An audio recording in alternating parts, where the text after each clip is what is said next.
नमस्ते मित्रों, आप सभी का स्वागत कर रहा हूं। राधे राधे, जय श्री कृष्णा। सभी मित्र जो हैं कुछ दिनों से जरूर इन शंकाओं में चल रहे हैं कि सर हमें क्या करना चाहिए। ये बार बार प्रश्न आ रहा है कि विद्या संबल योजना में आवेदन करूं या नहीं करूं। मित्रों, इसके बारे में थोड़ा सा 2 मिनट की चर्चा आपसे मैं करना चाहता हूं। मित्रों, मुझे लगता है कि हम किसी भी काम का जब निर्णय लें तो निर्णय लेने में अब बहुत ज़्यादा समय खराब नहीं करें। 2 बातें हमारे सामने हैं कि हमारी तैयारी जो है वो बहुत अच्छे से चल रही है, ठीक है। हम पिछले 6 महीने से 1 साल से बहुत अच्छी तैयारी कर रहे हैं और अचानक से हमारे सामने एक ऐसा प्रस्ताव आता है कि आपको 21,000 रुपये मिलेंगे, आपको 25,000 रुपये मिलेंगे, आपको 30,000 रुपये मिलेंगे। और हम देखते हैं कि अब मुझे ये कर लेना चाहिए क्योंकि बेरोजगारी है मित्रों, और 25,000 21,000 रुपए की राशि बहुत बड़ी होती है। हम जब नौकरी लगे थे तो हमारे 5-1 हजार रुपये तनख्वाह थी महीने की। आप समझना, 5-5.5 हजार रुपए के आसपास हमें पूरे महीने की तनख्वाह मिलती थी। तो आप समझें इस बात को कि ये अवसर तो है एक प्रकार से, लेकिन मेरा आपसे आग्रह है कि जो तैयारी अच्छी मानसिकता के साथ कर रहे हैं, बहुत संकल्पित होकर पढ़ रहे हैं और वो 1-1 घंटे का पढ़ाई का हिसाब रख रहे हैं, ऐसे मित्रों को जहां तक मुझे लगता है कि अब इन सब चीजों में विचलित नहीं होना है। आप सोचिए, आपको लगेगा कि नहीं यार मैं आवेदन कर लूं, अब आवेदन कर लूं तो सिलेक्शन हो गया, मान लीजिए सिलेक्शन हो गया तो फिर एक निर्णय लेना पड़ेगा, यार अब क्या करूं, मैं जाऊं या नहीं जाऊं।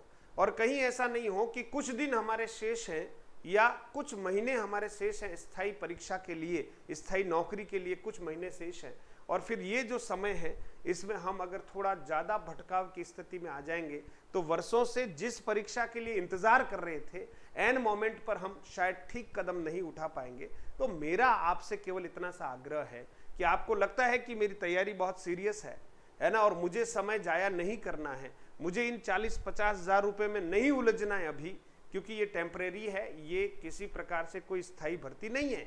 अगर आपको ऐसा लगता है तो फिर आपका निर्णय आपके अनुसार जो है वो आपको करना चाहिए। और हमेशा जब 2 चीजें आपके सामने, एक है स्थायी, दूसरा है अस्थायी, मनुष्य होने के नाते विवेक के आधार पर हम किसका चयन करना चाहेंगे, अब इसका उत्तर मुझे क्या देना है ना। आप सोचिए, एक स्थायी, दूसरा अस्थायी।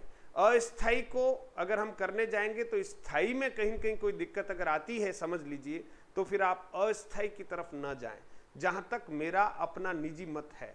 फिर आपकी इच्छा है, इसलिए निर्णय हाँ या ना में हम कर लें तुरंत, ताकि समय खराब नहीं करेंगे। और फिर मैं कह रहा हूं कि आपको फिर विद्या संबल का कोई वीडियो देखने की आवश्यकता नहीं है, क्योंकि आपने निर्णय ले लिया है। और मैं देख रहा हूं मित्रों, पिछले कुछ दिनों से जब मैं प्रयास कर रहा हूं, पहला वीडियो जो बनाया था 15-16 हजार लोगों ने देखा, दूसरा वीडियो बनाया वो लगभग 42,000 लोगों ने उस वीडियो को देखा है।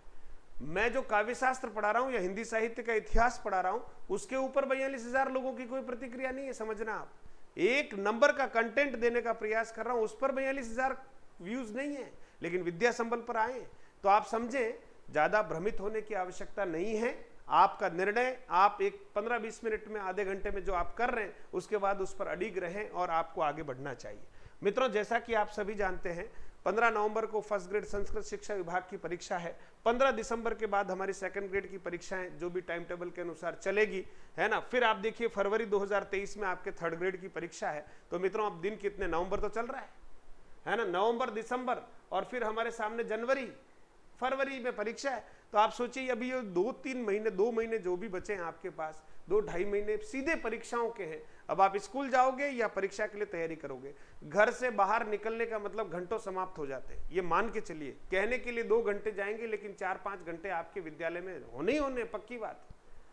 तो आप समझ लें कि आप अपनी तैयारी के प्रति कितने गंभीर हैं। अगर आपकी तैयारी अच्छी चल रही है तो मुझे लगता है कि स्थायी नौकरी का सुनहरा अवसर है ना। छोटा सा ये जो भेड़िया मेमना कुछ भी समझिए, लालच के लिए बांध दिया गया, इसका हमें उपयोग नहीं करना। इसका मतलब मैं ये नहीं कह रहा कि सरकार की योजना सही नहीं है, सरकार की योजना अपनी जगह सही है। ऐसे कई सारे विद्यार्थी हैं, ऐसे कई सारे बेरोजगार मित्र हैं जिनके लिए संजीवनी का काम भी करेगी, है ना। जिनका लगता है कि मेरा अब आगे कुछ हो नहीं पा रहा है और वो अपनी ओर से कहीं कहीं हताश हो चुके, हार चुके, उनके लिए ये राशि जो है बहुत अच्छी है। और अपने घर के आसपास के विद्यालय उनको अगर मिलते हैं तो उनको एक अवसर मिलेगा और उनके अंदर एक नई ऊर्जा आएगी पुनः, क्योंकि विद्यालय जाना, बच्चों को पढ़ाना और उनके मन में फिर से चेतना जगेगी कि नहीं यार, मुझे स्थायी नौकरी के लिए प्रयास करना चाहिए। इसलिए मेरा आपसे केवल इतना सा आग्रह है कि आपने जो निर्णय कर लिया है अब उस पर अडिग रहें, बार बार ढूल मूल नहीं करना है, समय कम रहता है, स्थायी के सामने अस्थायी की ज्यादा कोई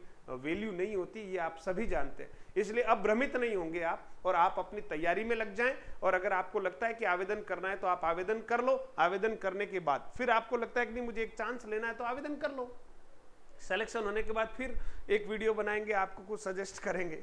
ठीक है मित्रों, तो बहुत बहुत धन्यवाद। आपको नई अपडेट्स वगैरह मिलती रहेगी। मधुरम हिंदी के यूट्यूब चैनल को आप सब्सक्राइब कर लीजिएगा, नोटिफिकेशन ऑल कर लीजिएगा, बेल आइकन प्रेस कर दीजिएगा, ताकि आपको कोई और अपडेट्स होगी तो जरूर दूंगा। आपके मन में कोई दुविधा हो तो कमेंट के माध्यम से आप जरूर डालिएगा, ताकि मैं उनको पढ़ पाऊं और कभी अगला वीडियो बनाऊं तो आपकी उन दुविधाओं के लिए मेरे अनुसार कुछ जो बेस्ट सजेशंस होंगे, सुझाव होंगे, उनको मैं देने का प्रयास करूंगा। बहुत बहुत धन्यवाद मित्रों।